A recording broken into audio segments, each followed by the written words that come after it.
Olá a todos, bem-vindos a mais um Projeto Alfa. Hoje temos connosco o André Sousa. O André é preparador físico com licenciatura em Ciência do Desporto e mestrado de alto rendimento pela FMH. Tem um percurso muito preenchido, onde já trabalhou com futebol, handball, rugby, no Sporting, depois foi para a China para fazer parte do Olympic Training Center Zhejiang, na China. Zhejiang. Exatamente. E depois voltou para Portugal.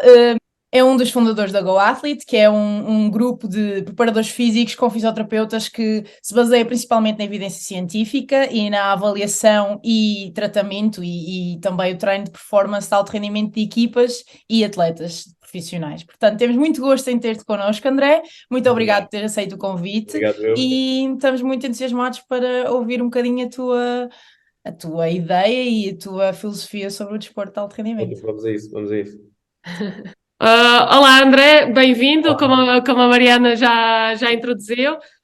Portanto, a nossa primeira pergunta para ti, nós praticamente vamos começar no início da época, portanto, antes do início da época, pré-época, o que é que para ti é mais pertinente testar na pré-época? Quais é que são os mais importantes, os testes? Ok, nós estamos a falar só de handball ou estamos a falar De global? handball, de handball, de handball. Tudo aquilo que nós falamos aqui, se puderes sempre levar para o handball, nós agradecíamos. Então, eu trabalhei com o Benfica o ano passado.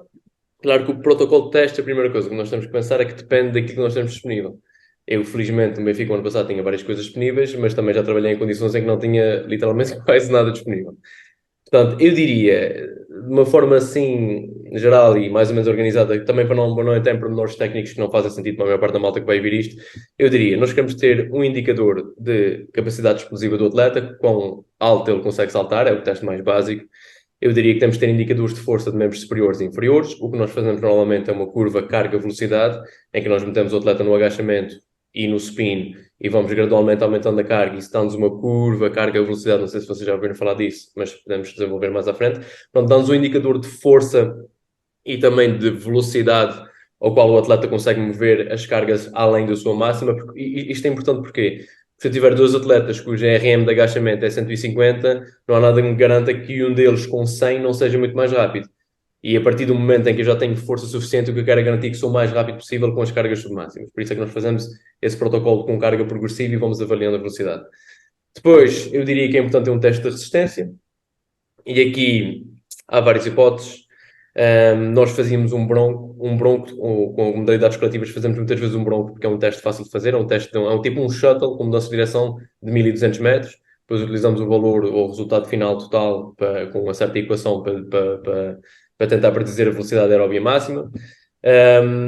Em modalidades coletivas, o bronco não dá para fazer muito bem, dá para fazer um 30-15, não sei se já ouviu falar do teste 30-15, Yeah. provavelmente alguns de vocês já fizeram.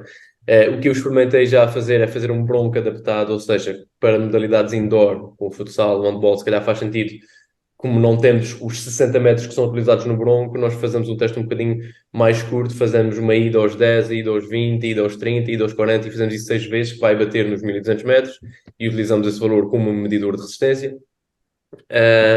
Portanto, temos a força, temos a resistência, temos a capacidade explosiva. Eu diria que testes funcionais são super importantes: mobilidade do tornozelo, mobilidade da cadeia posterior, mobilidade do ombro, estabilidade do core. Isso aí já são testes muito, muito específicos, mas pronto, o mais importante é perceber o objetivo para o qual fazemos o teste. Se tivermos disponível uma isocinética, O ideal.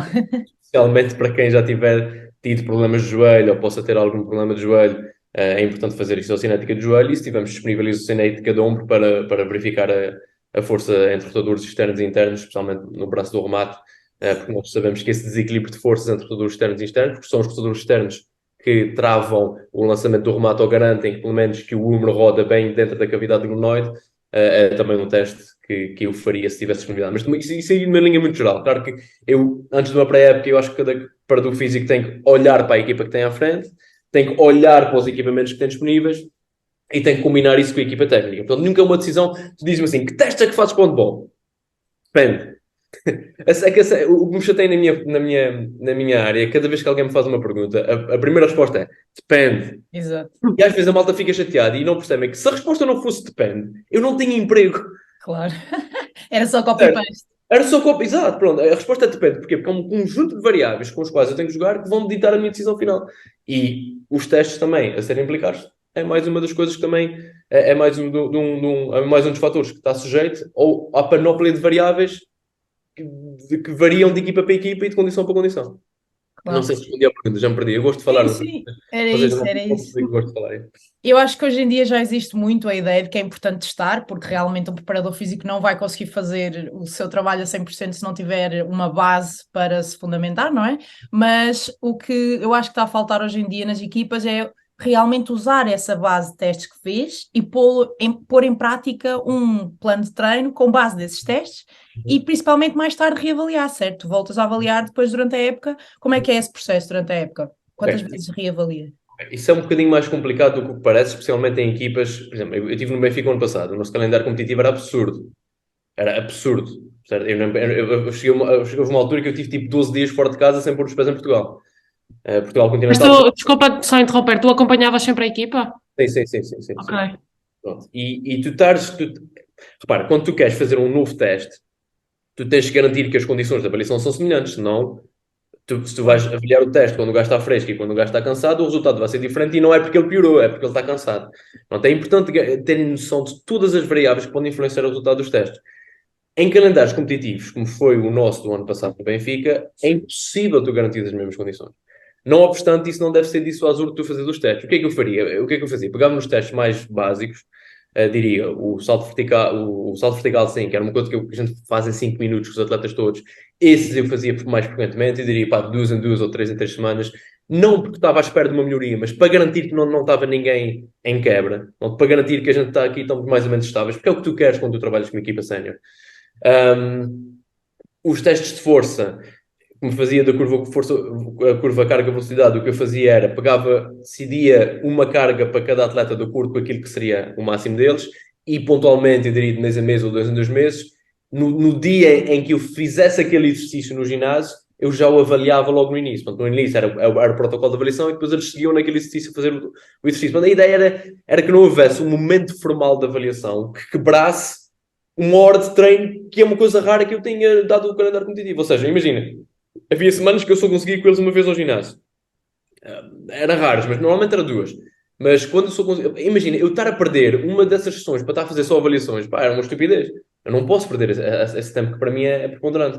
Pronto, eu tentava encaixar aí por meio, pontualmente, algumas avaliações, tentava preocupar-me mais com aquelas que eram mais facilmente execuíveis e ter mais resultados do que estar a fazer na pré-época e depois outra vez no Natal e depois outra vez no final. E isto é assim que a gente aprende na faculdade, mas não é assim que funciona tudo, porque o cenário aqui é muito simples. Eu avalio na pré-época e depois só avalio no Natal. E no Natal o Manel está cansado, o João partiu o pé e o Filipe está com dores no joelho. E eu faço os testes e um está muito melhor, o outro está muito pior. E diz, aquele gajo está muito pior, é porque não anda a treinar nada. O outro está melhor, é porque está a treinar bem. Não. Certo? Portanto, o que nós temos que garantir é tiramos uma fotografia bastante completa para termos uma noção do que é que temos à frente, porque independentemente de pormenores de mais 1 quilo, menos 1 quilo, eu quero é diferenciar os atletas. Este gajo é forte, este gajo não é tão forte. Não é? Um tem RM 115, outro tem RM 120. Certo? Pode estar num dia bom, pode estar num dia mau. Agora, um tem RM de 80, o outro tem RM de 140. Estamos a falar de diferenças. É isso que nós queremos identificar. Depois de tirarmos essa fotografia, nós queremos monitorizar. Portanto, aí eu reduzo-me simplesmente aos testes mais simples e tento aplicá-los mais vezes, que é para ter um mínimo controle do que se está a passar a nível de output físico. Uhum. Sim. Então, força. Então, o que eu ia dizer é que a malta tem muito aquela noção que é os testes aqui, a gente está a melhorar. Não há regras. Esqueçam. Isso é uma ilusão, isso não vai acontecer. E se alguém me disser o contrário, eu não acredito. É mentira. Desculpa, já trabalhei com mais de 500 atletas em 500 milhões de condições diferentes na China, em Portugal. Não há esse cenário. Trabalhas com uma equipa que tem um calendário competitivo complicado, esquece, não há esse cenário.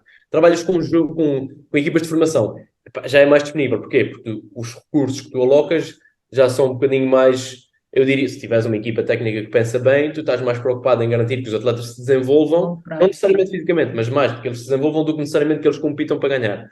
Mas pronto, isso é tudo no mínimo discutível, obviamente. Então, basicamente, estás a dizer que não é possível avaliar verdadeiramente com testes, mas que tem que ser uma avaliação diária e constante de conhecer os atletas e perceber como trabalham e quando estão em fadiga ou não. Com testes. É possível. Agora, o que eu acho difícil é tu teres momentos estanques de avaliação pré-definidos. Exato. Isso, tirando na pré-época. Isso tem que ser um protocolo pré-definido, na minha opinião, porque isso é que vai dar a fotografia depois do que é que tu tens de trabalhar. Agora, ao longo da época competitiva, com calendários a mudar, com viagens, é muito difícil tu teres um momento que reproduza exatamente aquilo que tu fizeste na pré-época. Sabes o que eu quero dizer? Não é que as avaliações não fazem sentido. É que se tu me des a oportunidade de o fazer, então se calhar aí, obviamente, eu teria todo o gosto para conseguir garantir que estou a avaliar exatamente da mesma forma que avaliei na pré-época, mas isso vai ser uma coisa difícil de conseguir. Claro. Uhum. Sim, depois também temos aqueles casos de atletas que chegam à pré-época, pronto, existe infelizmente aqueles atletas que se calhar não fazem grande coisa no verão e depois chegam à altura de testar e possivelmente vão estar atrás de todos os outros que se calhar mantiveram ali um ritmo. É uma coisa que tu queres saber, repara, é por isso que tu avalias, tu avalias essencialmente para saberes quem é que está atrás em quê e quem é que tem que trabalhar mais o quê, ou Sim. com quem é que tu tens que ter cuidado. Sim. Por exemplo, depois isso também depende muito de atleta para atleta. Vocês sabem perfeitamente quem é o Jonas Shellman, certo? O Kalman, Jonas Kalman, Sim, sabe? Sim. Diz Shellman, eu também não sabia, pensava que era Kalman. O gajo tem 41 anos. Tu achas que eu me vou estar a preocupar com o resultado dos testes dele?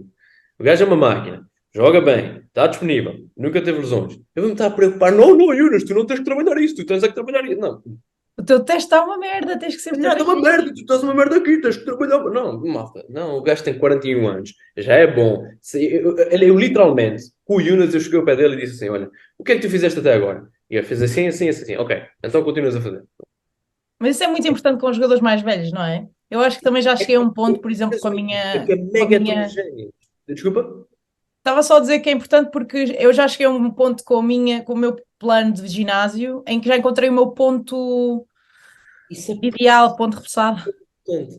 É super importante, É. certo? Especialmente quando tu tens. Eu não sei que idade é que tu tens, Tenho Mariana. 28. 28, ok. Ainda és nova. Mas de 28 para 41 ainda vai um bocado. Claro. Claro é que eu tenho para dizer a um gajo que teve 20 anos ao mais alto nível a jogar e a fazer a mesma coisa e que nunca se magoou, que cara é que eu tenho para dizer não, não, não é assim que se faz. Oh, mano, foda-se, faz. Desculpa, posso dizer palavrões aqui?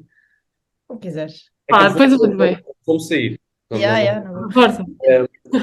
O gajo que faça o que teve a fazer até agora. Claro que, pá, volta e meia, há coisas que saem completamente da norma, há coisas que podem não fazer sentido. Imagina, pá, eu não quero estar sempre a dizer nomes, mas pronto, há atletas que já têm umas rotinas pré-definidas na cabeça e que fazem sentir bem, mas depois quando tu olhas para aquelas rotinas, há duas ou três coisas que não fazem sentido. E aí tu intervens e assim, olha, isto não faz sentido. E eu acho que cabe muito a mim, pelo menos eu tento trabalhar dessa forma, que é, em vez de estar a prescrever e dizer faz isso, eu dizer, porquê é que tu tens que fazer isso? Ou Boa, eu acho que isso é uma coisa que faz tanta falta. pá, Às olha, vezes escrevem exercícios que o atleta não percebe pá, e eu perco mais tempo a explicar as coisas do que propriamente a fazer os planos de treino. Porque eu, É eu questão. interessa mais isso para os atletas. Pai, nós tivemos agora um caso de sucesso enorme. Eu não sei se por acaso fiz um post sobre isso com. Foi o último post que nós tínhamos da Guatemala com a equipa dos Leões de Porto Salvo. Porque, pá, não é porque eu faço o melhor plano de treino do mundo que não faço. Porque não existe essa ideia. O que eu acho que consegui com eles foi tentar incutir essa ideia de que, malta, todos os dias um bocadinho. É preciso treinar. Temos que fazer treino de força. Isso vai-nos fazer sentir melhor. Melhores atletas, etc, etc. Pá, e a malta encaixou aquela mensagem. E depois tens dois ou três atletas-chave que te levam a equipa para a frente. Porque às vezes tu tens maçãs podres que te levam uma equipa para baixo. Isso é uma coisa importante ter noção. Tens duas, três peças-chave aqui que levaram a equipa toda para a frente e a malta, pá, deu por mim, tenho o treinador a ligar-me e dizer, pá, os gajos estão todas as manhãs no ginásio. Missão cumprida. Acha que é o plano de treino. Aí, aquele exercício específico com 112 quilos feito. Mal. Ouça, isto é importante. Mas há coisas que são mais importantes. E mais importante é garantir que a malta incorpora as rotinas. Ok? Depois, é importante garantir que essas rotinas são bem desenhadas. E depois é importante garantir que os exercícios, as seleções, as coisas são feitas na maior da otimização possível. Mas muitas vezes a malta está preocupada com este escalão cá de cima de otimizar as cargas, não sei o quê, e depois ninguém vai ao ginásio. Estão a perceber a Olhar para o diferença? detalhe em vez de ver o básico primeiro, não é? Sim, coisas mais importantes. Garantir que a malta incorpora aquilo que está a fazer. Garantir que a malta percebe que aquilo é importante para eles. Garantir que quando fazem, façam com boa intenção, com as máximas intenções, que não se magoam. Isto é a base. Segunda parte, garantir que há uma ligeira individualização de acordo com as necessidades e de acordo com as limitações de cada um. E terceira parte, nós vamos aos pormenores. E muitas vezes, em atletas que me permitem ir a esse pormenor, eu vou. Outros, tipo o exemplo do Jonas Shellman, que não precisa de ir a esse pormenor. Porque para mim é mais importante a percepção subjetiva dele do que o que as máquinas me dizem. Ele diz-me assim, André, eu não me estou a sentir muito bem. Vai-te sentar. Certo? Há uma nada, o Joãozinho que tem 25 anos, André, não me estou a sentir muito bem. Tu topas que o gajo não quer treinar. Aí o discurso é diferente. Mas eu acho que, como preparadores físicos, a malta, pelo menos isso não se ensina na faculdade, é que tu tens que ter skills de comunicação, tu tens que saber ler os Ser o atletas. atleta como pessoa, não é? Nós Sim, falamos uma muito pessoa, se sobre fosse isso. uma máquina, mais uma vez, era tal história, se fosse uma máquina era simples. Olhas para os dados, buscares o treino, toma lá. Não é assim que funciona. É uma pessoa que está ali, uma pessoa que fica chateada, que não acredita no que tu dizes, ou que acredita demasiado no que tu dizes. Pá, tu tens que gerir esses fatores todos. Isso é uma coisa que, pá, infelizmente é difícil de ensinar e só vem com a experiência, só vem com a exposição a casa, pessoas diferentes, a culturas diferentes, a equipas diferentes. Eu tive a sorte de poder trabalhar em 500 contextos diferentes, obviamente. A sorte e o azar, porque há quem diga, pá, há uma malta que prefere, ok, estás 10 anos numa equipa, conheces aquele tipo de modalidade até o limite, pá, eu nunca tive essa sorte, barra azar, né? Eu sempre tive, trabalhei com badminton, trabalhei com handball, trabalhei com futebol, trabalhei com natação, trabalhei com rugby, estou a trabalhar com futsal agora, pronto, coisas boas e coisas más desse tipo de variabilidade. Tu incorporas também o treino em si, fazes o aquecimento, por exemplo, porque há preparadores físicos que estão envolvidos no treino também. Ou fazes só Depende, ginásio? mais uma vez, depende. Eu vou-vos dar o exemplo do que se passava o ano passado com o Benfica. O Benfica tinha uma limitação que, na minha opinião, era chata, que era, tu tinhas, para as modalidades, um ginásio, Hum. certo? Ou seja, eu não podia usar o ginásio quando me apetecesse, que não é uma condição ideal. Porque se fosse esse o caso, então eu iria mais frequentemente ao ginásio. Mas o que se passava o ano passado é que eu tentava ter no mínimo, obviamente, dado o calendário competitivo, no mínimo 2 sessões formais de ginásio. E muitas vezes a sessão formal era uma sessão de meia hora antes do treino. Certo? Portanto, o gajo ia meia hora, em vez de haver um aquecimento formal, havia uma sessão de ginásio. Porque eu tinha que garantir que no mínimo os gajos estão uma vez por semana a levantar pesos. Certo? Em condições em que só há um jogo por semana, íamos 2 vezes ao ginásio. Isto estou a falar em fase competitiva, certo? E depois, dada também a necessidade e o calendário competitivo, o aquecimento era sempre dado por mim, em que o aquecimento eu tinha focos em 3, 4 tipos de aquecimento, um que era mais incorporado com mobilidade, um que era mais jogos de luta e um que era mais para ter um estímulo de velocidade e aceleração. Onde eu tinha que garantir essa divisão. O quarto aquecimento era uma coisa que ia variando, eu fazia qualquer coisa, mas eu no mínimo queria garantir um bocadinho desse tipo de estímulo e utilizava o aquecimento para fazer isso. Portanto, podias argumentar que era um aquecimento, mas dada a intensidade que eu dava àquele aquecimento, já era um estímulo de treino. E muitas vezes, isso acontecia muitas vezes à quarta ou à quinta-feira, também dependendo do calendário dos dias de ginásio, em que o ginásio estava disponível ou não, eu tinha um bloco físico em campo. Esse bloco físico não envolvia nenhuma componente técnico-tática, mas envolvia um estímulo que eu diria que mostrava as várias qualidades que eu preciso num jogo de handball, ou seja, era um estímulo cardiovascularmente muito exigente e de força muito exigente. Ele tinha muitos jogos de luta, muito poucos descansos e exercícios muito feitos a pares e com muitos sprints e mudanças de direção. Portanto, eu coordenava ali um bloco de 15, 20 minutos em que pá, era literalmente para eu os levar ao limite, certo? Portanto, eu também incorporava essa parte de treino em campo, mais os aquecimentos, mais 1 ou 2 vezes ginásio por semana, mais obviamente o trabalho com os lesionados, porque há sempre um ou outro que está amazelado e que para não estar parado fica a trabalhar comigo, ou então está em processo de recuperação de alguma lesão grave e aí nós temos que garantir que... Porque imagina, outra coisa importante de ter noção é que uma lesão, se tu fores um gajo inteligente, uma lesão é uma oportunidade. Portanto, estás lesionado, não jogas, mas trabalhas outra coisa qualquer que possas ter limitado. Portanto, o meu trabalho era muito os aquecimentos, os lesionados, os 2 blocos de ginásio e o bloco físico, se esse bloco pudesse acontecer, dependendo também do calendário competitivo. Portanto, não era só ginásio, se era essa a vossa pergunta. Né? Eu tenho uma questão em relação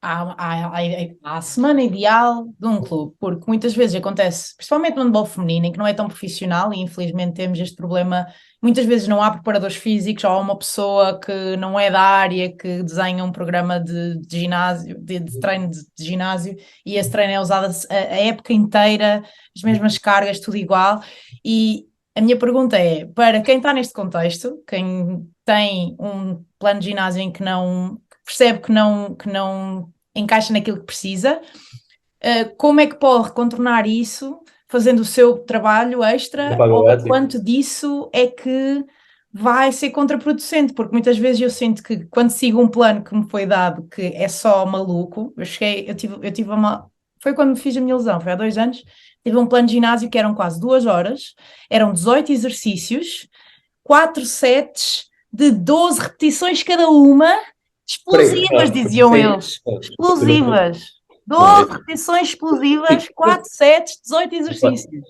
Não, ok. E como é que eu sou uma pessoa que gosta muito de ginásio e gosto de fazer o meu trabalho extra, mas a minha questão é, eu tinha uma pessoa lá, que era preparadora física, mas que realmente fazia este tipo de trabalho, portanto não era dentro daquilo que eu confiava, não é? Daquilo que eu acredito, a evidência científica mostra que eu estou em fisioterapia também, então tenho alguma base. E como é que eu contorno isto? Quanto é que eu posso fazer extra que já não vai ser contraproducente? Porque quando tu estás a fazer este tipo de trabalho, e a Jéssica sabe, isto no feminino acontece imenso, em que tu és Sim, mas obrigada a fazer um trabalho estúpido, Depois estás exausta para o extra. estás exausta, como é que eu eu acho, contorno repara, isto? tu Eu estás sei a que isto não é falar. a tua área, porque tu estás habituado a trabalhar com uma área mais profissional do que isto, mas esta é a nossa realidade.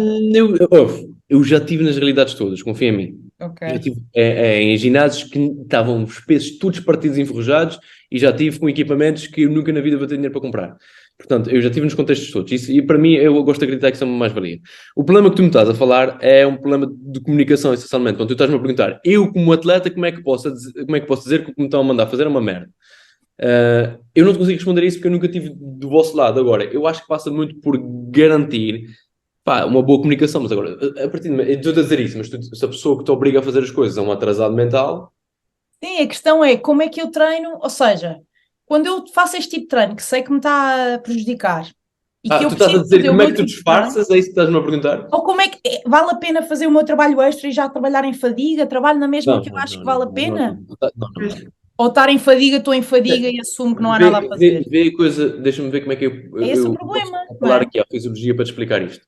Tu tens, ah, É que não há maneira de contornar, era não fazer tu tens aquilo. um número limitado de fichas, vamos chamar fichas de energia, certo? A partir do momento em que tu gastas as fichas todas, tu só estás a tornar a coisa contraproducente, certo? Exato. Portanto, tu tens esse número limitado de fichas e tu tens, vamos dizer, uma semana, tu tens que perceber, ok, eu sou atleta de handball ou sou powerlifter? Se eu for powerlifter, vou pôr as minhas fichas todas no ginásio. O meu próprio treino, o meu próprio competição é levantamento de peso. Se eu for atleta, ok, tenho X fichas. Eu vou pôr, se calhar, 7 fichas em treino técnico ou tático. Depois tenho 3 fichas. Nessas 3 fichas eu tenho que pôr 2 de ginásio, diria eu, ou uma, porque eu tenho que garantir uma adaptação a nível muscular e nível de força, porque isso vai-me apoiar no meu jogo técnico ou tático. E depois tenho mais uma ficha em que eu vou pôr, não sei, alguma necessidade específica que eu possa ter. Porque por mais estranho que possa parecer, há muitos atletas que não têm a resistência suficiente. Às vezes é preciso pegar nessa ficha e pôr uma ficha na resistência. Ok, o gajo já corre o treino todo, mas tem que fazer treino de resistência extra. Pá, se calhar tem. Se calhar tem que fazer um treino de resistência extra sem impacto, por exemplo, uma bicicleta, fazer intervalos. Percebes? Pronto, fiz uma ficha ou 2 fichas para aquilo que será o trabalho individual. A partir daí, tu já estás a entrar no ramo da desadaptação ou da maladaptação, que é aumentar o risco de lesão, não estás a criar adaptação, porque aí depois eu posso explicar de outra forma, que é imagina que tu queres trabalhar para ser mais rápido, certo? Ou tu neste caso estás no ginásio, queres trabalhar para ser mais forte. A partir de uma certa grau de fadiga, eu já estou a trabalhar aquém daquilo que é o meu máximo, mas de longe. Então já não estou a trabalhar na adaptação, estou a trabalhar em resiliência ao ginásio. Não estou a trabalhar na adaptação que eu quero. Muitas vezes a adaptação que eu quero é ao nível da força máxima e ao nível da capacidade explosiva. Imagina, eu salto 50 centímetros e eu quiser saltar 52, eu não posso treinar saltos a 30. Se eu quiser ser um sprinter, eu tenho que correr o mais rápido que consigo. Não posso fazer maratonas. Pronto, a lógica é mais ou menos a mesma. Pronto, a partir de um certo grau de fadiga, tu já não estás a conseguir ter o output neuromuscular que te vai dar a adaptação que tu estás à procura. Tu podes no mínimo argumentar, ok, estou a trabalhar a minha resiliência a fazer esse tipo de movimentos 500 vezes. Estás. Claro que estás. Agora, estás a trabalhar a uma porcentagem muito abaixo Fora do daquilo que é o teu objetivo. limiar de adaptação para aquilo que tu queres. Porque podes dizer, estou acima do limiar de adaptação para resiliência a 2 horas de ginásio. Estás. Mas estou acima do limiar de adaptação para força máxima ou para explosão. Não. Já estou tão cansado que já não consigo estar ali. Estou a fazer sentido? Sim, muito. Agora, como é que vocês podem contornar isso? Epá, eu tive esse problema na China, e o que tu me estás a dizer, tu achas que treinar 2 horas de ginásio era muito, tu não tens noção. Na China, eu cheguei a trabalhar com equipas que trabalhavam 3 vezes por dia, de manhã, à tarde e à noite. Segunda a sábado e ao domingo iam fazer lançamentos, certo? Todos os dias, certo? E os miúdos estavam lá. Alguns andavam a arrastar os pés, mas estavam lá. Eu mal também porque, repara, é certas modalidades, como por exemplo o futebol, a malta, a gente treina todo, não consigo, vai para o ginásio, vai ficar cansado. Depois tens outras modalidades intermédias, que é tipo rugby e handball. E então no rugby, pá, a malta gosta de esticar a corda. E muitas vezes, nesse tipo de modalidades, o que tens que fazer é segurar o atleta. Tens assim, mano, já chega, tá bom, hoje não. Depende, meio. Tens alguns que tens que empurrar, outros tens que puxar. E depois tens certas nichos de trabalho, como é, por exemplo, o trabalho, ou pelo menos alguma, não todas, mas algumas das equipas com as quais eu trabalhava na China, que era para a frente é que é caminho, é fazer o máximo possível, e quanto mais horas de treino, melhor. Quantidade sobre qualidade, não é? Sim, tinha atletas a treinarem, o treinador obrigava 3 horas no ginásio. 3 horas no ginásio, no mínimo. E eu tinha que estar com as 3 horas. Então o que é que eu fazia? Uma hora de rolo. Uma hora de rolo e alongamentos. Uma hora de treino a sério e mais, tipo, imagina, meia hora de treino cardiovascular que eu mandava fazer umas cagadas para eles não se cansarem muito e depois mais meia hora de alongamentos. Portanto, eu tentava, porque o treinador dizia, não, nós estamos a estar aqui 3 horas. E eu tentava dar a volta a isso. Agora, sim, queres trabalhar sério no ginásio? Eu não, especialmente em épocas competitivas, eu não ponho mais de 1 hora. Eu raramente chego à hora sequer. Eu faço treino de 45 minutos. Em que não só tu tens que perceber que tens energia, a tal fichas de energia, nessas fichas de energia inclui-se a tua energia fisiológica, mas também a tua energia mental. Chega uma tal altura que tu estás farto e tu não consegues estar a fazer as coisas bem quando estás farto. E isso tem que ser tido em conta. Tem que ser tido em conta. Portanto, as minhas sessões são 45 minutos, mas foda-se, aqueles 45 minutos é para a malta para o todo. E pronto, claro que obviamente geres atletas e tudo, mas eu diria que pá, isso é uma coisa que é importante. Agora, estás-me a falar de 18 séries de 12, 18 exercícios, 4 séries de. Isto não faz sentido.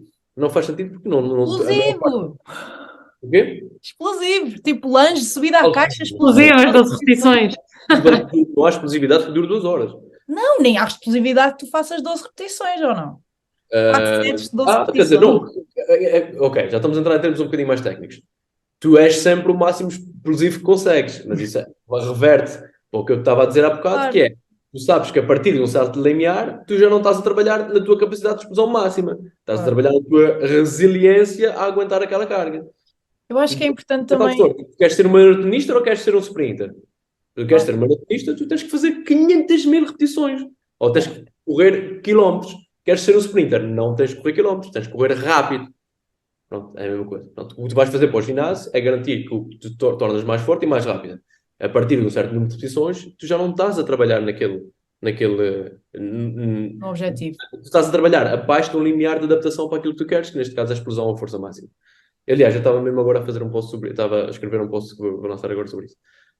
Eu acho que era importante se pudesse explicar a diferença entre trabalhar a hipertrofia, trabalhar velocidade da contração, todos esses períodos e, ou melhor, especificamente em falar de se vais fazer entre 4 a 6 repetições, 3 sets, estás a trabalhar aí. Tentar explicar, porque muitas vezes o atleta... Um bocadinho mais complicado do que isso, mas eu sei exatamente a pergunta que tu vais fazer, mas diz, podes acabar, desculpa. Só porque acho que os atletas muitas vezes não... Por exemplo, o que estávamos a falar agora das fichas. Um atleta tem que perceber que se vai gastar essas fichas agora, vai ter as repercussões no jogo ao final da semana. E se vai estar a trabalhar hipertrofia uma sexta-feira com jogo no sábado, se calhar não pode fazer aquilo que estão a pedir que ele faça a 100%, 30 repetições com 200 kg de agachamento, porque as repercussões vão ser a X. Ou seja, o ideal seria trabalhar hipertrofia no início da semana, por exemplo, esse tipo de coisas. Deixa-me ver se eu consigo desconstruir, porque o que tu fizeste uma pergunta que tem muitas perguntas lá dentro.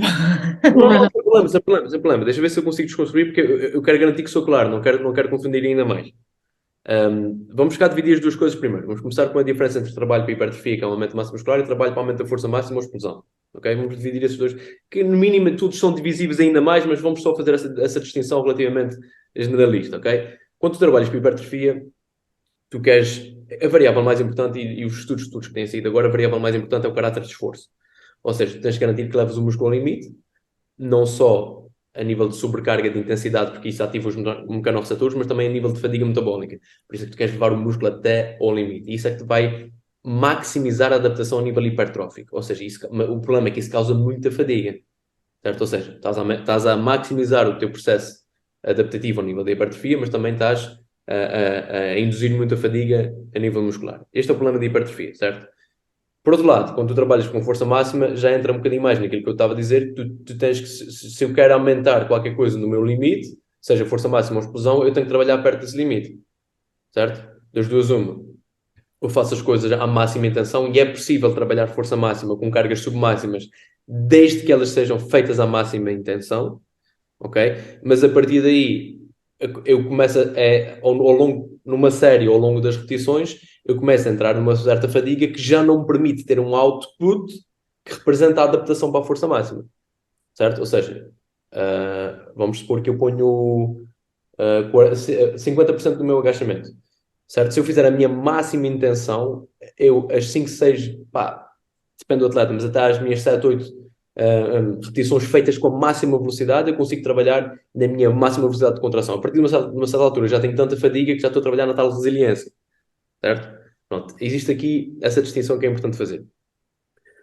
Ao longo de uma semana, obviamente depende do atleta em si, mas ao longo de uma semana tu queres garantir, acima de tudo, que tu estás disponível para jogar. A tua modalidade é jogar, certo? A tua modalidade é ires para o campo e competires em handball. Então tu queres garantir que nada do que tu fazes no treino interfere demasiado, nem positivamente nem negativamente naquilo que tu vais fazer. Portanto, tudo o que seja treinos que induzem bastante fadiga, deves afastá-los o máximo possível do jogo. Trabalho de hipertrofia levado ao limite induz fadiga para o jogo. Portanto, 2 dias antes, 3 dias antes até, eu não o faria, mas não o faria especialmente para membros inferiores. Tu podes fazer isso para membros superiores, vai-te fazer assim tanta diferença, é no mínimo discutível. Deixa-me ver se não me estou a confundir. Portanto, a nível de trabalho hipertrófico, tu queres garantir, sim, que não, especialmente no membro inferior, que é que vai ter mais influência, que afastes isso do jogo. Mas depois, também tens que ver, dependendo das necessidades individuais de cada um, porque quando o teu objetivo é hipertrofia, tu queres garantir que isso é mais feito fora, na pré-época, do que propriamente na fase competitiva. Ou então em fases em que tu estás lesionado, salvo seja, mas é uma altura para trabalhar esse tipo de esforços de caráter máximo, em que tu vais até a fadiga máxima. Normalmente o que acontece é numa fase competitiva normal, o que tu trabalhas tu foges sempre da falha para garantir que incutes o mínimo de fadiga possível, mas que mantens no mínimo a adaptação que tu tiveste, não só a nível hipertrófico, mas a nível de produção de força, que basicamente é o que tu queres. Porque a nível de hipertrofia preocupo mais ao nível da pré-época, se houver essa necessidade. Ao longo da época, se eu tiver cenários, depois aqui há infinitos cenários, a verdade é essa. Se eu tiver um cenário, imagina uma equipa júnior, em que hipertrofia para alguns atletas pode ser uma coisa importante. Aí se o trabalho dele é muito em regime de fadiga, eu garanto que esse trabalho é feito essencialmente fora ou longe do dia da competição. Até porque pode ser perigoso. Não é só questão do gajo não estar a 100% para o jogo, é questão de pode ser até perigoso a nível lesivo ele estar com fadiga acumulada no membro inferior e depois vai fazer uma competição.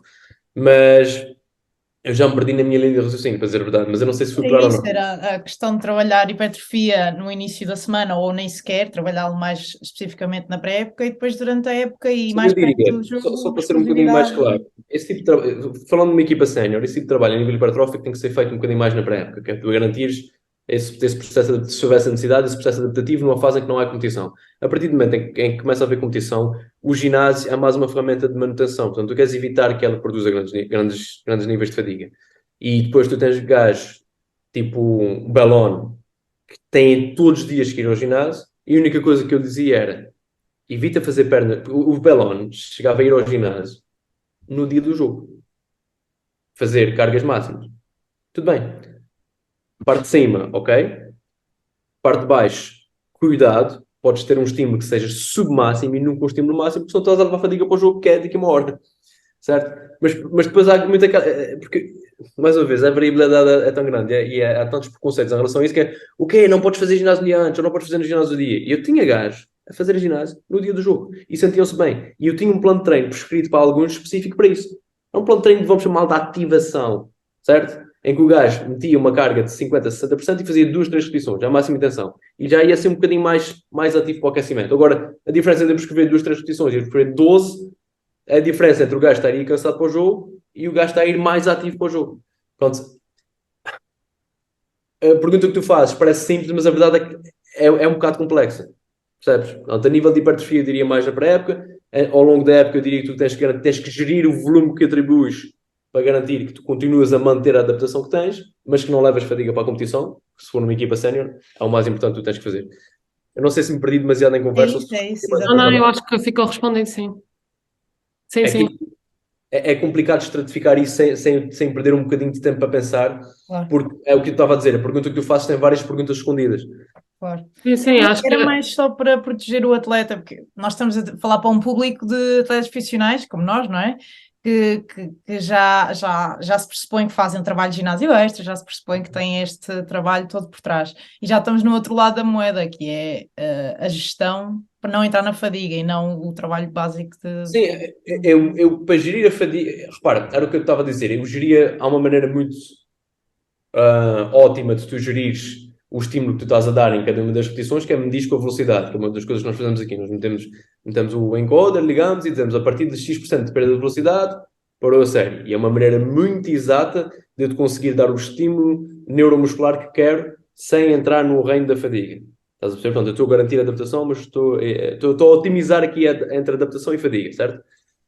Agora, nem toda a gente vai ter isso disponível, nem todos os exercícios permitem que tu consigas, se for um exercício que não seja linear, já não consegues ter aquela merdinha ligada, certo?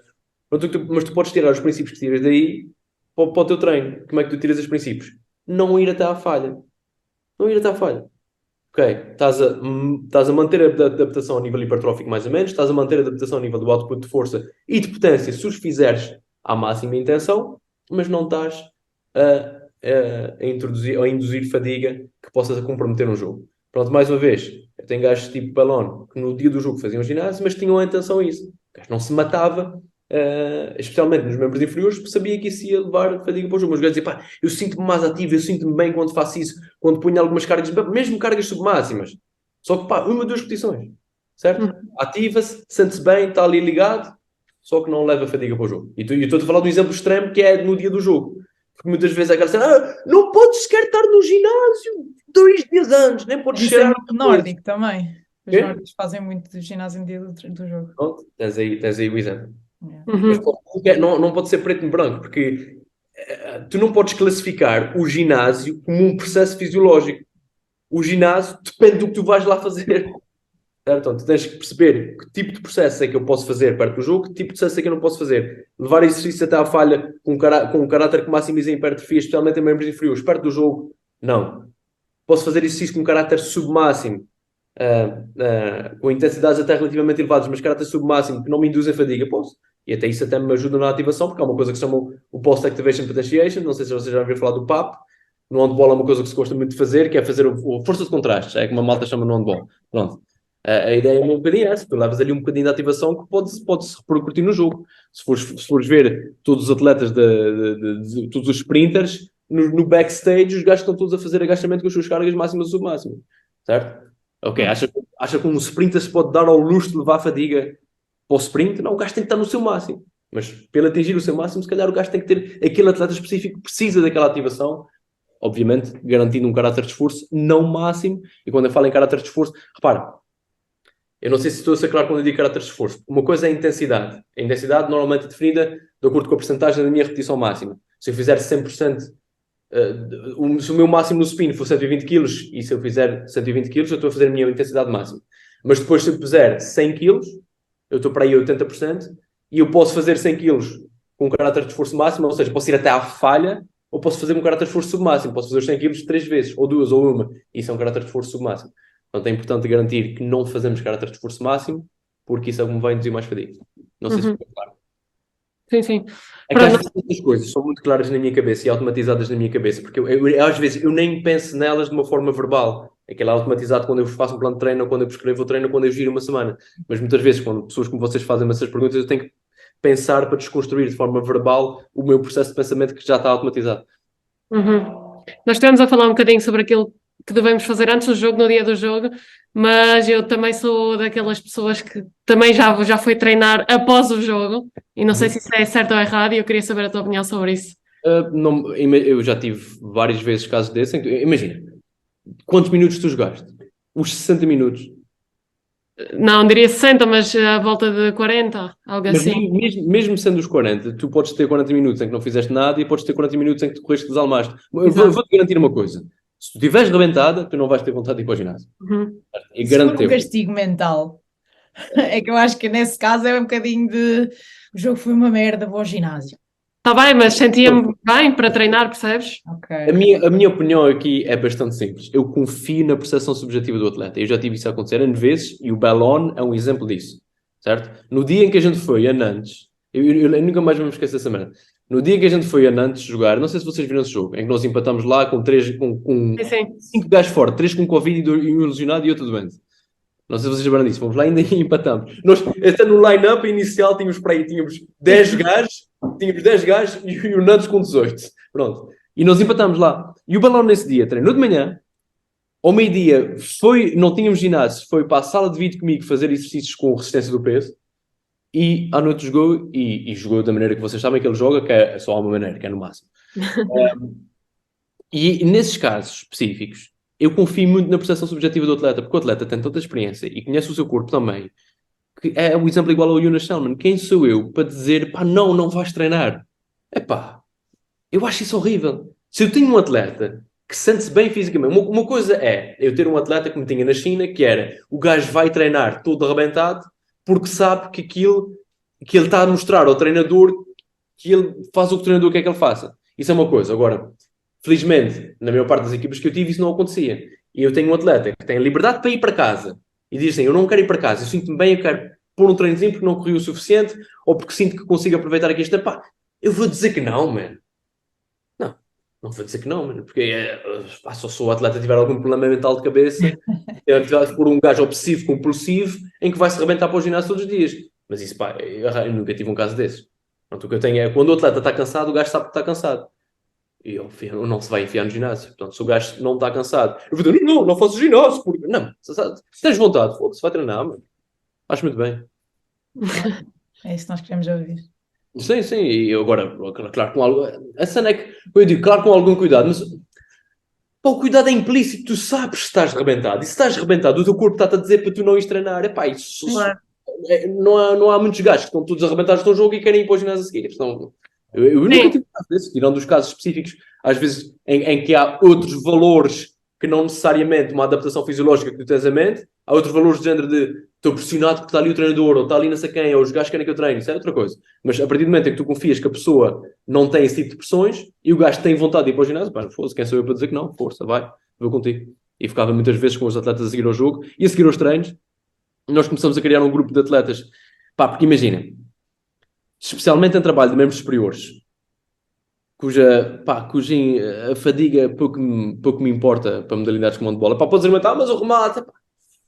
Certo, não me preocupa mais, o membro inferior vai estar muito mais exposto à carga do que vai ter o membro superior, apesar do remate. Apesar do remate das lutas e das defesas. Então nós tentamos criar, e eu consegui a certas fases da época, eu consegui criar isso no ano passado, que era, ok, o treino foi tranquilo, tens um bocadinho de fichas ainda. Então essas fichas vais pegar nela e vais pô-la para o ginásio, vais fazer 3, 4 exercícios de parte de cima. Fazemos todos juntos e pá, cheguei a acabar treinos e ter tipo 8 gajos no ginásio, ou 10 gajos no ginásio, a puxarem uns pelos outros, com um bom ambiente. Percebes? Pronto, mais uma vez, o meu trabalho aqui era criar essa rotina na cabeça da malta. E também a inteligência de perceber, não é obrigatório, mas se eu tenho fichas, se calhar consigo encaixar aqui um trabalho extra que vai fazer de mim melhor. Certo? Portanto... Uma cultura. Sim. Portanto, porque, repara, e desculpa mais uma vez que eu estou a fazer parênteses, mas a verdade é que vocês perguntam-me assim, deve-se ir para o ginásio a seguir o treino? Pronto. E a minha resposta levou 5 minutos. Portanto, nunca pode ser sim ou não. Depende sempre das condições, obviamente. Pronto, no handball, uma das lesões mais comuns é a ruptura do cruzado. E já me aconteceu também lidar com muita gente que, pronto, quando tem alta médica e começa a treinar e depois começa a jogar, diz, não, está feito o meu trabalho, não vou fazer trabalho extra.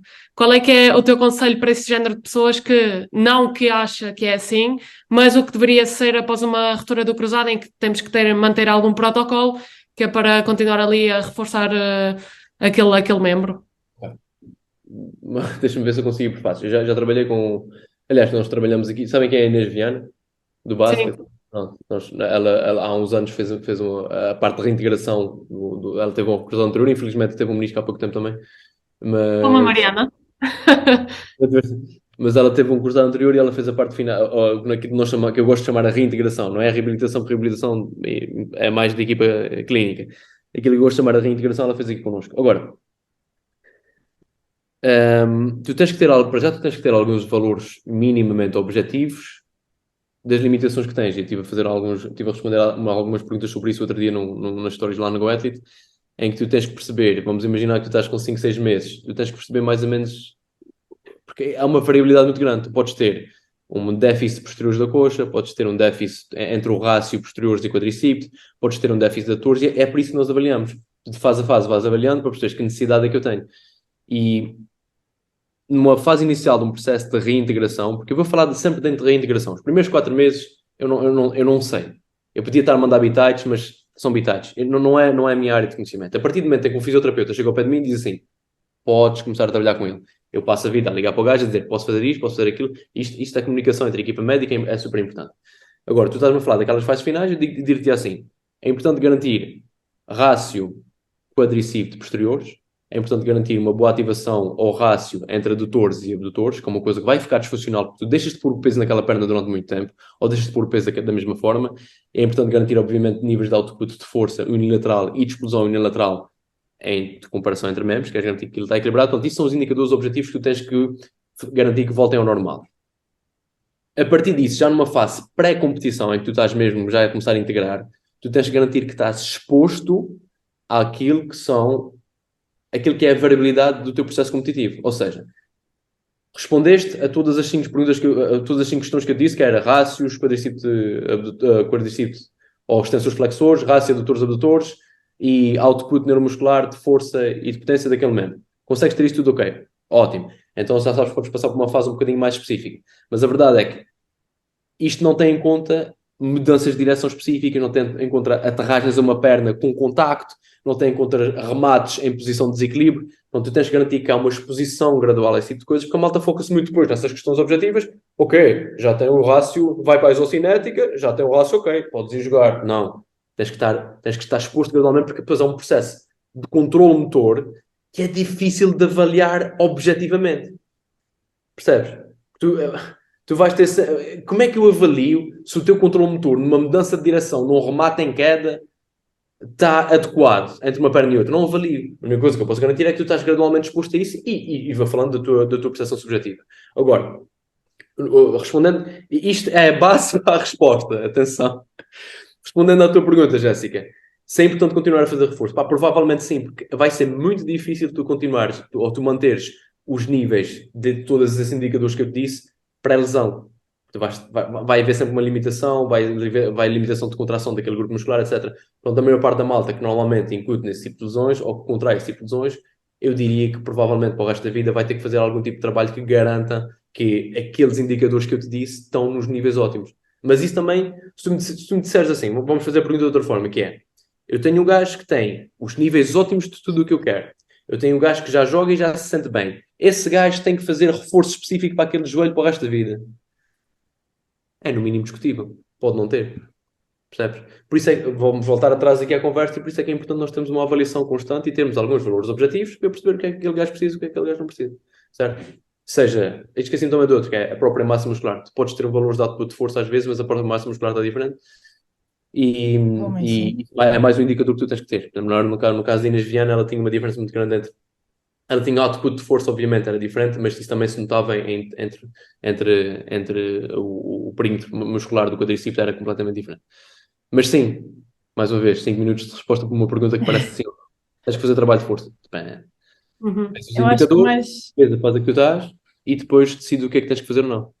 Eu acho que o mais importante nós podemos retirar, e também o que valida muito o teu trabalho e do GoAthlete, é que existe tanta evidência científica que comprova e que mostra o que é que se pode fazer e como é que se deve atuar em cada situação, que as pessoas não continuam sem fazer essa pesquisa, sem fazer esse esforço extra de realmente fundamentar e avaliar, para Mas é depois impossível. tomar uma... Imagina, se eu for um mecânico, certo, para resolver o problema da minha moto, eu podia chegar a casa e estudar tudo sobre motas e resolvê-la, certo? Só que há um gajo a quem eu posso pagar para tornar mais eficiente esse processo e eu não tenho que aprender a cozinhar, não tenho que aprender de economia e de motas e de agricultura para conseguir viver a minha vida. Portanto, é por isso é que nós temos emprego. O nosso trabalho é mesmo fazer leitura sobre isto tudo. Pronto, eu percebo que os atletas não estejam expostos a esse tipo de informação, nem queiram perder o tempo a procurar isso, porque o trabalho deles é ser atleta, vamos ser honestos.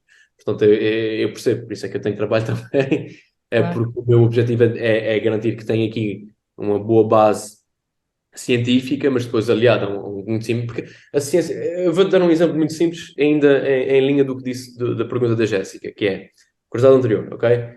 E o exemplo da Inês Viana é engraçado, porque a Inês Viana mandou uma isocinética feita no laboratório, e os rácios de quadricípite e posteriores da coxa estavam adequados, ou seja, ela tinha o rácio quadricípite posterior adequado e ela tinha os posteriores aliás, o quadricípite entre uma perna e outra, o quadricípite ainda não estava muito bem, mas os posteriores estavam relativamente adequados.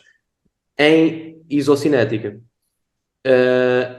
eu fiz aqui um teste manual de posteriores da coxa, que é um teste muito simples, é que a malta está de barriga para cima e tenta segurar eu puxo a perna da pessoa para trás e ela tem que segurar a resistência que eu faço. Um teste manual, muito simples, só para perceber se existe uma diferença entre uma perna e outra. E nesta posição ela não conseguia fazer movimento. E quem diz, estou a falar de um caso específico, mas já tive outros casos em que, pós-operatórios, em que a isocinética dá que os resultados são ok, mas depois, noutra posição diferente, a pessoa não consegue ativar aquele grupo muscular. Por isso é que eu te quero dizer que tu podes fazer muitos testes, é importante que os faça, mas eles não vão dar sempre a história toda.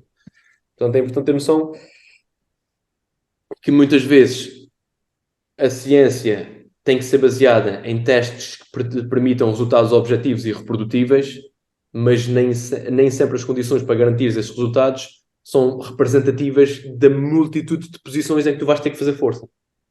Fiz sentido nessa... Sim, claro. Isso tudo para dizer que as coisas são um bocadinho mais complicadas do que parecem. Às vezes, ok, faz os testes, o resultado é este. Não, faz os testes, o resultado é este, mas há outras coisas que eu tenho que ter em conta, nomeadamente as 500 mil merdas que estivemos a falar até agora. Sim. Bem, eu acho que respondeste a muitas perguntas que nós tínhamos. Acho que podíamos conversar aqui durante mais de uma hora sem qualquer problema. Fiquem à vontade. Queres perguntar mais alguma coisa? Eu também acho que já terminei. Sim, Mariana, tens de deixar de fazer 2 horas no ginásio, para falar sério. Estou exausta, meu. Mano, mas não é suposto, tu não podes estar exausta. Não, mas eu agora já não faço. Mas tens noção que essa época, foi há 2 épocas, nós tínhamos uma preparadora física da Macedónia, que apareceu aqui do nada e não sei o quê. Tivemos 4 cruzados anteriores em 6 meses, mais 2 fraturas de stress, mais 30 tornozelos torcidos, mais 3 lombalgias graves em 6 meses. E eu, atenção, não, e eu andei, eu estudei fisioterapia, não pratico neste momento, mas estudei, tenho alguma base científica, sim. Não interessa, e andei meses e meses e meses a dizer: isto não faz sentido, o pessoal está-se a lesionar, isto não está bem, não podemos fazer isto, não devíamos fazer assim, devemos fazer assim. Ninguém quis saber. 4 cruzados em 6 meses. Se eu fizesse isso, eu nunca mais tinha trabalho. É assustador. Não, é que o feminino, infelizmente, é este nível. O feminino é exatamente isto, é que não há critério ainda, não há profissionalismo suficiente para que este tipo de pessoas sejam filtradas, percebes? É só... Sim, é injusto. Bom, vocês vão estar sempre expostas àquilo que vai ser, nunca vão estar expostas àquilo que vai ser o máximo da qualidade, porque o máximo da qualidade vai de onde está o dinheiro e o dinheiro está no futebol. Claro, e basicamente. Agora, sim, isso é muito complicado, é uma coisa muito difícil de gerir. Porque... Sim, e era um bocadinho o que eu estava a tentar perceber da tua parte, era como é que um atleta, estando nesta situação de tão pouco poder sobre aquilo que pode fazer... tu não tens outra hipótese, não tentares comunicar isso de uma forma... Exato, e tentar perceber, ter algum conhecimento... Agora, uma história que podem achar engraçada também, eu tive muito esse problema na China, porque na China era tudo sobre o volume, não interessava a intensidade, era mais, porque qualidade, uma parte dos treinadores Os treinadores não tinham formação. Tinha muita gente muito competente lá, mas os treinadores, que é quem é... Os treinadores eram atletas. E os atletas é que tinham poder para eventualmente vir a ser treinadores. Portanto, um gajo que chegasse lá e fizesse a formação toda nunca ia ser treinador. Porque não era atleta antes, não tinha fama. E especialmente os atletas mais famosos é que chegavam ao treinador. Portanto, eles que não tinham muito conhecimento do ponto de vista fisiológico, apesar de, independentemente do conhecimento técnico-tático deles, eu não acaba a mim decidir porque eu não percebo o suficiente, eu sentia que muitas vezes a maneira que eles tinham de se diferenciar é de fazer mais. Ou seja, como é que eu vou fazer melhor com o que Mais fizeram? exigente. Vou fazer mais exigente ainda, vou fazer mais exigente ainda. Era a única maneira que os gajos tinham, era a única ferramenta que eles tinham à mão. E eu lembro perfeitamente de uma das equipas com as quais eu trabalhei, em que a minha guerra com o treinador foi dizer, pá, isto é demais, isto é demais, isto é demais. E eu lembro que houve uma altura em que eu consegui garantir que eles treinassem um bocadinho menos. Um bocadinho menos. E os resultados, a nível de output fisiológico, de output físico, começaram a subir. Os gajos começaram... Pá, eu lembro que cheguei a ter gajos de 20, 25% de aumento de salto vertical. Estamos a falar de gajos que saltavam 40 e passaram a saltar 48. Mas ao longo de várias... Não é de um dia para o outro. Ao longo de algumas sessões. E a única coisa... Eu gosto muito de dizer, não, porque eu sou o melhor treinador. Não. A única coisa que eu fiz, neste caso... Pronto, vê lá quão específica foi a minha intervenção. A minha intervenção não foi fazer planos de treino, neste caso. A minha intervenção foi só transmitir para o treinador: vamos treinar um bocadinho menos. Depois E é tão importante. Pronto, e os gajos começaram a treinar menos. Porquê? Porque não estavam constantemente exaustos. Pronto. E aí, nesse caso, a minha intervenção foi essa. Por isso é que eu te digo, a variabilidade, o nosso nível de skills como preparadores físicos, pá, ser capaz de fazer planos de treino específicos, vou tirar uma porcentagem para o ar, mas é 40% ou 30% daquilo que é o nosso trabalho. Porque tens uma porcentagem muito grande que é analisar o caso e perceber exatamente onde é que tens que intervir, que nesse caso foi só garantir que o treino estava bem, o que eles já faziam até estava bem, só que era demais. Um bocadinho menos só. E a partir daí, tive resultados que, pronto, até tenho isso registado, mas tive resultados interessantíssimos só com a redução da carga de treino. E outra coisa, para interromper, mas veio-me outra coisa à memória, que também é em linha do que vocês estavam a perguntar, da questão da pré-época. Ainda existe muito essa cultura, e eu tive atletas profissionais que se queixam. Aliás, eu tive essa discussão até com o Yunas, por exemplo, em que ele se queixava que muitas vezes na pré-época é para matar, pré-época é para matar, é para correr até não poder mais, vamos para o mar, vamos para o mar. A Mariana é assim. Se arrapilhar às costas com 30 quilos e a Alemanha, e esse magoar treina uma merda. Atenção, que ele jogou muitos anos na Alemanha, ele sabe bem isso, porque estou na Alemanha. E o problema é exatamente esse, é que na Alemanha é essa a ideia ainda. Mas na Alemanha e na França e em muitos sítios ainda é assim. E a minha pré-época aqui foi muito dura, mas foi gradual. Ou seja, na primeira semana, a malta está a olhar para mim, isto, tipo de gente... É isto? O que é isto? O Chama tranquilo. Sabe quem é o Chama, certo? Sim, claro. O Chama, por acaso, foi incrível nessa cena. O gajo chegou para mim e disse assim: como é que queres organizar a pré-época? Eu disse assim: não sei como é que vocês fazem. E o gajo olhou para mim e disse assim: fazes o que tu quiseres. E disse: ok, então eu faço assim, à tarde fazemos handball. E o que eu fiz foi um processo muito gradual, em que a última semana, eu tive na última semana toda a gente a dar... Não sei se vocês vocês tiram a prestação subjetiva de esforço. Sim. Na equipa não. Pronto, na última semana eu tive que dar 9, 10. Porquê? Porque eu cheguei lá, mas cheguei lá de uma forma muito gradual. Primeira semana tranquila, a malta está a ficar meio desconfiada. Segunda semana um bocadinho mais difícil. Terceira semana um bocadinho mais difícil. Quarta semana, 9, 10. Pá, treino muito complicado, mesmo duro. Depois, mais uma semana, baixa a carga toda outra vez e depois vão para a competição. Mas gradual por uma razão muito simples. É que se tu dás um estímulo para o qual o atleta não está adaptado, a probabilidade de magoares é enorme. E mesmo assim, eu tive malta que... nesta altura o que é que tivemos? Tivemos uma mazela nas costas. Acho que foi só. Mas mesmo assim tivemos um problema, percebes? Mas a ideia é que a introdução ao processo seja gradual. E tens que saber exatamente a fase em que tu tens que destruir. E a pior fase são duas fases muito mais em que tu podes destruir, que é quando tens fase competitiva ou jogos importantes. Porquê? Porque tu vais comprometer o jogo. E a segunda é logo no início da pré-época, que é o contrário do que a malta faz. Logo no início da pré-época é a pior altura para tu pôr carga muito elevada. Porquê? Porque a malta não está adaptada e vai-se rebentar.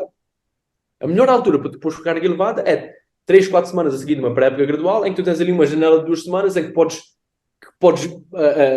esticar a corda da malta. Mas depois a coisa tem que ir com um limite, porque o teu objetivo não é ser destruído, o teu objetivo é jogar handball. Mas pronto, desculpa lá mais uma vez aqui. Não, acho que foi super importante aquilo que tu acabaste de dizer, porque acho que aquilo que acontece muitas vezes é exatamente isso, é arrebentar as pessoas logo ali nas primeiras 2, 3 semanas e depois vamos acalmar um bocado. Mas faz todo o sentido. Se no verão as pessoas não estão, obviamente, a levar com aquele nível de treino tão elevado e com tanta intensidade, chegar ali e fazer isso é realmente estar a criar lesões e... Eu estava a ter essa discussão mais uma vez com o Yunis. Um dos exemplos que o gajo me disse foi: ele disse que houve uma das pré-épocas que ele fez em que ele, ao final da pré-época, tinha dificuldade para se sentar na sanita. Ele, para baixar, tinha tantas dores nas pernas que para baixar, para se sentar, não conseguia. E pronto, isso é a minha opinião é que isso é completamente desnecessário. Tu não, se tu me disseres-me assim, eu vou estar exposto a isto na minha maioridade. Não vais estar exposto a isto. Eu acho que muitas vezes essa parte da pré-época é muito a ideia do treinador de unir a equipa pelo sacrifício e de levar o atleta ao extremo pela parte mental mais do que o esforço em si. A que custo? A custo de lesões. Pois, isso é o que eu concordo, isso eu defendo isso a 100%, atenção. Só acho que a única justificação que eu vejo só pode ser essa. Sim, mas é uma justificação no mínimo legítima. Deixa-me tentar pensar num cenário hipotético no qual isso faça sentido. Ok, perdemos um jogo de merda, por exemplo, certo? O Chama quer arrebentar a malta, percebes? E eu digo assim: Chama, tens noção que se tu fizeres isto, a probabilidade de dar merda a nível físico com alguém é relativamente elevada. Mas eu percebo que neste caso é mais importante que a malta vai toda para o caralho porque perderam um jogo da merda. Estás a perceber? Portanto, o meu trabalho aqui é só alertar-te para o risco físico do que tu estás a fazer. Sabes esse risco? Sei. Queres-lhes mandar para o caralho porque os gajos merecem isso? Pá, foda-se, também eu entro nisso, porque eles merecem. Percebes? Pronto, aí, mas pá, é que não pode ser sempre nesse registro. Se for sempre nesse registro, a probabilidade de dar merda ultrapassa largamente o benefício. E eu já disse para aí 50 palavrões e não sei se vocês querem. Não faz mal, não faz mal. Olha, já agora só queria colocar mais uma questão e acho que vai ser a última. Muito à vontade, tranquilo, eu gosto de falar. Pronto, para tu explicares aqui um bocadinho a questão e a importância de teres treinos individualizados para postos específicos, diferentes pesos, diferentes habilidades de cada atleta, porque aquilo que acontece muito hoje em dia, e como a Ferreira falou aqui, é que existe um preparador físico que chega a uma equipa que é o mesmo treino para toda a gente. E eu não posso fazer, eu sou guarda-redes, não posso fazer o mesmo treino com uma ponta, que, por exemplo, vai pesar menos 30 quilos que eu. Percebes? E eu queria só que deixasse aqui exposto mais ou menos qual é que é a Há várias formas que tu tens de fazer isso. Modalidade, eu diria que o handball é um nível intermédio. No futsal, a diferença entre atletas entre posições, para podes argumentar que o pivô e o guarda-redes são assim. mas estás a ver, se todos fizessem um treino semelhante com algumas com algumas alterações de acordo com as limitações, eu comprava. E aliás, é mais ou menos isso que a gente faz. Aí depois cada um tem o seu plano específico, mas quando estão todos juntos fazem uma coisa muito semelhante. Sim, mas depois tens o caso do rugby. O rugby é o extremo oposto, em que tu tens um pilar que te pesa 150 kg literalmente e depois tens um ponta que te pesa 68. Pronto, aí obviamente que o tipo de estímulo vai ser completamente diferente e o tipo de necessidades em campo é completamente diferente. O handball é um intermédio. Os gajos não são assim tão diferentes, mas claro que um pivô é diferente de um ponto, ou um guarda-redes é diferente de um ponto. O que tu tens que fazer é... O que eu fazia era da seguinte forma. E existem várias formas de tu jogares lá. Não estou a dizer que a maneira que eu faço é certa. O que eu fazia era... Eu tinha um plano de treino dividido essencialmente por posições, em que eu tinha pivôs, faziam uma coisa ligeiramente diferente, em que o foco deles era muito em força máxima, porque eles têm muito que fazer bloqueios e porque eles vão estar muito sujeitos a cargas do peso do adversário. Portanto, eu quero garantir que estes gajos estão expostos a cargas máximas, ou perto, de uma forma segura, obviamente, mas estão expostos a cargas máximas. Depois eu punha num outro bolo todo, eu punha pontas, laterais e centrais. Porque sério? Sim. Porque é no mínimo discutível, tu vais dizer assim, mas a ponta é muito mais levinha. Mas repara, mudança de direção, saltos, e algum corpo a corpo. Podes argumentar que há pontas que não defendem por causa do tamanho, etc. Mas eu punha nesse bolo e o que eu fazia dentro dos bolos de pivôs e dos outros todos era jogar com as limitações de cada atleta.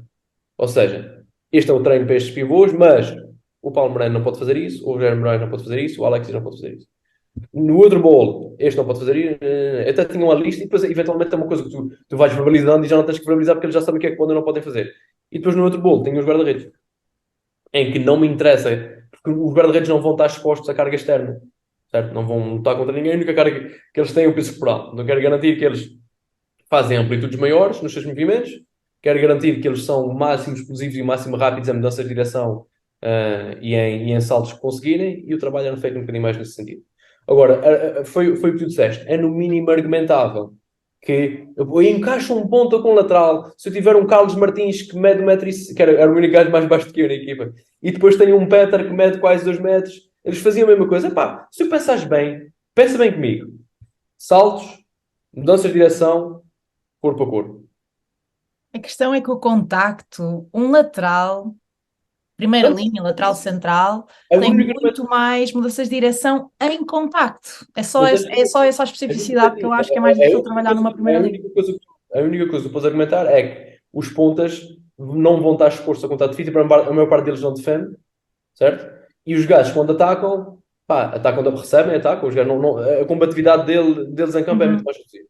Mas mesmo assim, depois, pensa comigo, em treino... Sim, mas em ginásio específico... Em ginásio, o que é que vais alterar isso? É porque eu digo-te assim, naquele bloco físico que a gente tinha específico, muitas vezes alterava por posições, e aí já tinha estações por posições. Aí estamos a falar de coisa.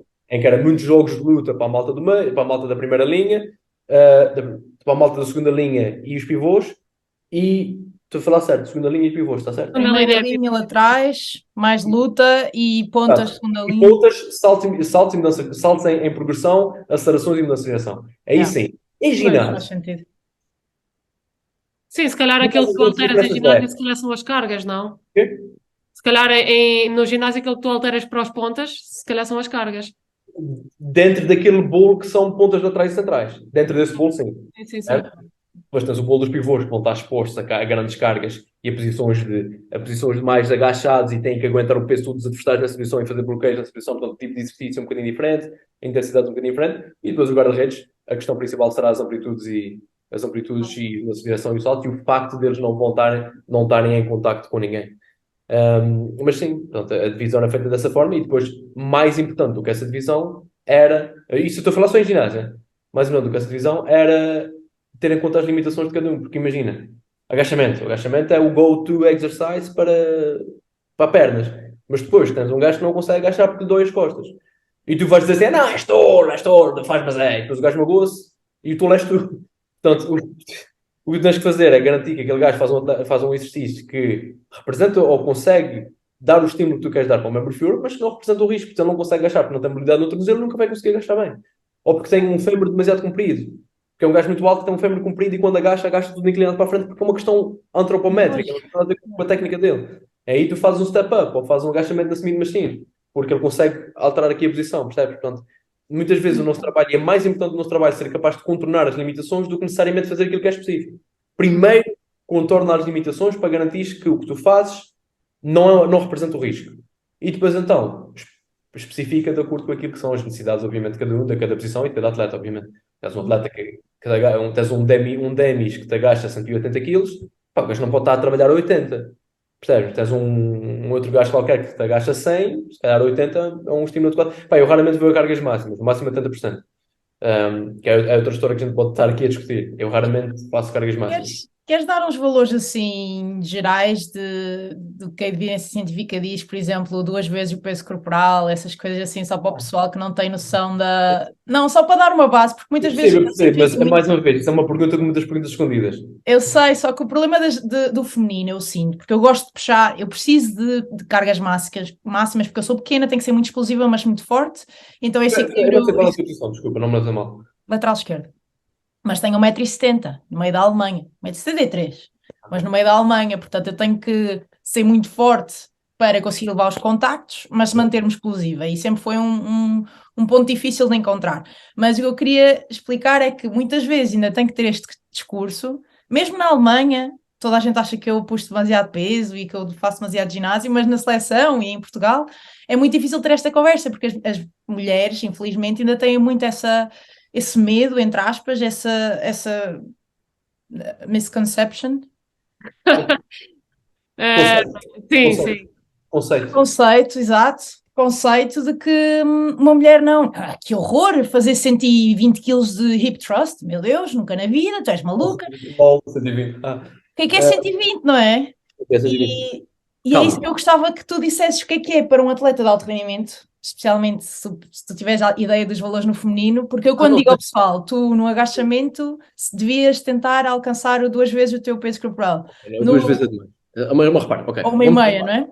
Vamos por baixo. Para já, entra aqui logo uma discussão que era 2 horas, que é o que é um agachamento? É um agachamento até lá abaixo. É feito na Smith Machine, é feito com barra livre, é feito com Exabar. Aqui isso tudo tem valores diametralmente opostos no DRM. Certo? Eu vou ali, eu meto um agachamento até 90 graus e se calhar consigo sacar, antes de ser operado, se calhar até te fazia 200 kg. Se me diz para fazer um agachamento até lá abaixo, eu faço 120. Estamos a falar de quase 100% de diferença. Okay? Portanto, é a primeira coisa que tens de ter. Não, tens que ter 2 vezes de agachamento em peso corporal. Mas que agachamento? Quarter squat, 2 vezes, fácil. Ok, quarter squat. Aí, no mínimo discutível. Agora, 2 vezes. Depende, eu diria, nós fazemos aqui, eu para avaliar, eu tento fazer agachamento até com a anca ou com a coxa até ao paralelo. Certo? Eu diria, consideras um gajo forte, uma miúda forte, a partir do 1,5. 1,5, 1,7, depende da modalidade. 1,5, 1,7. Mas isso, repara. Não, mas já é ótimo, é só isso que eu preciso, que é para o pessoal, mas isso é uma métrica que não pode ser vista por todos os lados. Atleta começar a puxar um bocadinho, porque eu sinto que isto é muito um preconceito e que nós temos realmente que falar sobre isto e trabalhar isto. Malta tem que levantar peso. Muito mais peso do que hoje. Tipo, como é que o pessoal está a fazer supinos? Eu vejo pessoal da minha equipa a fazer supinos com 30 quilos. 40 quilos estão a tremer. E tu perguntas, mas está difícil? Ai, mas que horror, pois não sei o quê, não sei como é. Ou seja, é isto que eu quero combater, é isto que nós temos que falar. Mas esse 1,5, ter objetivos. Mas pronto, isso, mais uma vez, isto é muito que lhe diga. Eu acho que é importante nós termos esses benchmarks, mas é importante tu olhares para a pessoa que estás a fazer. O Jonas Shellman tem 1,3. Que se foda, não vou chegar a 1,5 com ele, estou-me a cagar. O gajo sim, mas isso é uma exceção, estou a falar de. A verdade é que existem mais exceções do que aquilo que a malta acredita, mas o que eu quero dizer tens sempre a olhar para a fotografia toda. Agora, de uma forma muito geral, eu quero garantir um benchmark de força, man. A malta tem que ser forte, mas não me diz porque há mudanças de direção. É porque não é, a questão da força não é só porque a nível de performance, que a nível de performance é muito discutível. Agora, eu diria, para a prevenção de lesões, cada vez que tu fazes uma mudança de direção, tu vais estar exposto a uma carga que é bastante elevada, especialmente se for uma mudança de direção em salto, por exemplo. E se tu quanto mais forte tu fores, cada mudança de direção representa uma percentagem menor do teu máximo. Ou seja, se eu fizer a minha mudança de direção no máximo, aquela mudança de direção equivale a, sei lá, a 150 kg ou 100 kg de peso naquela perna. Certo? Se a minha RM for 100 kg, aquela mudança de direção representa um estímulo máximo. Se a minha RM for 150, aquela mudança de direção já não representou um estímulo tão grande.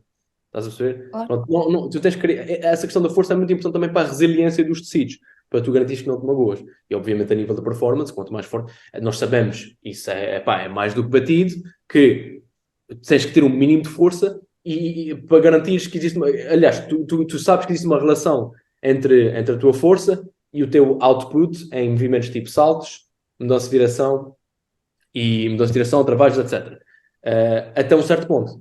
Imagina, pois a minha pergunta é, e tens de ter em conta a lei the law of diminishing returns, como é que diz? Lei dos resultados diminuídos, lei do retorno diminuído. Yeah. Isso tudo para dizer o quê? Para dizer que, imagina, tu já tens 1,6, vamos falar assim em números grossos, já tens 1,6 de RM de agachamento em relação ao peso corporal. O esforço que tu tens que debitar para chegares a 1,8 vai ter que gastar muitas mais das fichas que tu tens. Ou seja, para chegar para 1,8 eu tenho que passar mais tempo no ginásio, fazer mais cargas, e isso aí já não representa uma coisa... Sim, já é fora do objetivo da época. Fora do objetivo, certo? Agora, se não faz sentido trabalhar com alguns benchmarks, faz, eu quero garantir que a malta é minimamente forte. Aliás, pensa comigo, porque é que existe divisões de escalões etários? Qual é a principal diferença entre escalões etários? É o quê? É a qualidade técnico-tática? É discutível, pode ser. Mas qual é aquilo que tu achas que é... Porque é que tu és muito melhor? Porque é que pôs um sénior a jogar contra um juvenil? O gajo é muito maior e mais forte. É isso que vai fazer a diferença. São essas qualidades físicas. A força é uma delas, obviamente. Sim, é isso que nós queremos passar exatamente com esta conversa. A malta tem que ser forte. Tu tens de ter alguns benchmarks, tu tens de ter um mínimo de força. A partir desse mínimo, agora a questão é, esse mínimo é no mínimo discutível. Qual é esse mínimo? 1,5, 1,2, depende do gajo. Mas a questão é, tens que ter um mínimo de força, sim. A partir do momento que tu atinges isso, podes-te dar o luxo de manter isso, que vai-te gastar menos energia e trabalhar outras qualidades que vocês têm mais necessidade. Portanto, tem que chegar ao máximo possível. Eu acho que até escrevi outro dia, dei um exemplo sobre isso, que é, se tu fores o gajo mais rápido do mundo, não quer dizer que vais ser atleta de futebol. O Usain Bolt não era atleta de futebol, ele era muito rápido. E a velocidade é preciso no futebol, certo? Agora, se tu não tiveres o mínimo de velocidade, tu podes nunca vir a ser jogador de futebol porque nunca vais chegar à bola. Pronto, aqui a ideia é pensar assim, mais ou menos dessa forma. Pronto, não tens os mínimos, se calhar podes estar a comprometer a tua capacidade de seres um atleta competitivo. E mesmo lesões. E de lesões, obviamente, já tínhamos falado disso, mas sim, obviamente lesões e a nível de performance competitiva estás-te a limitar. A partir de uma certa altura já tens aqueles mínimos, ok, tens aquelas fichas livres para gastá-las em outras coisas, ou mesmo nisso, se é isso que queres continuar a seguir, porque te sentes bem, porque etc, porque o resto já tens tudo bem, já és um super atleta, mas há coisas que tu gostas de fazer e queres continuar a trabalhar, tudo bem. Agora, tens falta de resistência, mas já tens os mínimos de força, vais estar a bater na tecla da força. Não, isso não faz sentido. Vais bater naquilo que está a limitar a tua performance em campo. Uhum. Pá, esta conversa foi muito boa. Temos que ficar aqui mais. Exatamente. Se tiverem mais perguntas, fiquem à vontade. Ainda tenho Não, eu acho que já respondemos a tudo. Esta conversa ficou mais longa daquilo que nós estávamos à espera. Eu gosto de falar. E depois eu perco-me a Nós linha. ainda bem, nós também adoramos. Deixa-me só explicar isso. O problema é que imagina, que eu percebo que não seja por mal, mas às vezes há perguntas que a malta acha que a resposta é fechada, que é sim ou não, que não é. Porque a pergunta que a pessoa faz tem 500.000 variáveis que a pessoa não está a ter em conta. E é importante construir isso quando se faz uma pergunta. E muitas vezes, vou ser sincero, a minha capacidade de raciocínio é limitada às vezes para conseguir dar uma resposta. Se eu estivesse a escrever, eu conseguia, é mais fácil. Mas às vezes conseguir estratificar uma resposta para uma pergunta que parece simples, mas é complicada, nem sempre é fácil. Sim. Foi ótimo. Eu acho que respondeste de uma forma mais clara possível. Tanto eu como a Ferreira, nós gostamos muito desta área da preparação física e daquilo que está certo ou errado. Obviamente que hoje em dia não há certos nem errados, mas acho que há pessoas que tentam fazer aquilo o melhor que sabem com aquilo que sabem. E obrigada por ter estado connosco, porque... Obrigado, eu tenho todo o gosto. Eu gosto de falar. Sim, nós também, portanto, juntámos aqui três excelentes que podíamos estar aqui à paleta o dia todo, mas aquilo que eu queria dizer é que o importante é isso, é termos conhecimento e termos base e usarmos essas bases para fazermos o melhor de nós no nosso trabalho. É isso que tu fazes nas equipas onde tu estás e com os atletas que tu trabalhas, e acho que isso é... Força. É importante ter sempre critério. Eu acho que nunca trabalhei com duas equipas da mesma forma, nem os próprios templates que eu faço, os templates de registros de testes, eu nunca os faço iguais. Porque a malta vai dizer, vê lá este template deste gajo, template incrível, depois tu não usas metade daquilo. Eu vejo sempre, porque há equipas em que me permitem trabalhar à vontade, como era o caso do Benfica que eu tinha ano passado. Há equipas em que eu só estou com eles uma vez por semana, há equipas em que eu estou com eles 2 vezes por semana, há equipas em que eu só faço os planeamentos para os atletas individuais. Percebes? Todas as condições, nunca vão ter condições iguais, nunca. Então, o trabalho que a primeira coisa que tu fazes como preparador físico é perceber onde é que tu vais intervir. E depois, de acordo com a situação em que tu vais intervir, tu tomas a decisão sobre qual é a melhor maneira de fazer as coisas. Mas, isso implica um raciocínio, implica parar para pensar, e implica tentares ter um feedback constante, que muitas vezes é subjetivo, dos atletas. Implica também teres um feedback constante de como é que as coisas estão, porque imagina, é muito importante aquilo que a Mariana disse, que é, tu tentas dar o teu feedback aos treinadores dos preparadores físicos. Se há coisa que eu faço isso implicitamente, em treino, e fazia em treino e fazia em jogo. Mas eu fazia isso propositadamente ou planeadamente em alturas pontuais, em que eu buscava o pé de um gajo específico, que eu sei que aquele vai me dar o resultado, ou o resultado certo. Eu pegava no gajo e assim, como é que foi o treino hoje? Foi difícil ou foi fácil? É porque se eu fosse perguntar ao Manela, eu sei que o Manela vai dizer, foi tão difícil. Ou se eu fosse perguntar ao outro qualquer, o gajo vai dizer, isto foi uma cagada. Vocês têm que conhecer os atletas. E muitas vezes eu pegava em gajos estratégicos e eu perguntava assim, como é que foi o treino de hoje? O gajo dizia-me, foi assim, assim, assado. Como é que a equipa está? A equipa está assim, assim, assado. Disse, ok. E eu estava o treino de acordo com isso. Olha, eu faço isso aqui, aliás, vou fazer isto esta tarde, porque agora vou ter os Leões Porto Salvo aqui esta tarde, e nós temos o jogo final agora no sábado, que é um jogo complicado, e o jogo agora com o Elétrico também foi complicado. A primeira coisa que eu faço é, eu chego aqui, e há 2 ou 3 gajos, que eu não vou dizer quem, é quem eu vou perguntar como é que está a malta, certo? E eu pergunto, como é que está a malta? E eu sou a resposta do 1. Como é que está a malta? Eu sou a resposta daquele, como é que está a malta? Eu sou a resposta daquele. Faço uma média das respostas na minha cabeça e altero o plano. Se tiver que alterar, altero o plano. E muitas vezes altero. Ok, membro inferior, a malta está arrebentada. Ok, vamos cortar para metade o volume do membro inferior. Mas eles nem sabem de nada. Os gajos nem sabem que eu estou a alterar o plano de treino. Isso no handball, então, porque o handball, o ano passado foi tão variável com viagens e tudo, que isso acontecia quase diariamente. O plano de treino era alterado antes. Porque tinha esse feedback, via os resultados dos gajos, ok, tinha isto planeado, não vou fazer isto, vou fazer aquilo. E a malta nem sonhava que aquilo estava a acontecer. Todo o trabalho por trás. é mega importante, eu como preparador físico, não é olhar os números e as velocidades, incrível, incrível. Não, é super importante falar com a malta, como é que a malta está. A prestação subjetiva dos atletas é mega importante. Por isso é que eu acho que, pá, como atleta, se o treinador não te quiser ouvir, pá, não sei o que é que podes fazer, mas tenta comunicar de forma não Não violenta. ofensiva. Não ofensiva. Compreensiva. É que tu estás a pôr em causa o trabalho dele, percebes? Sim.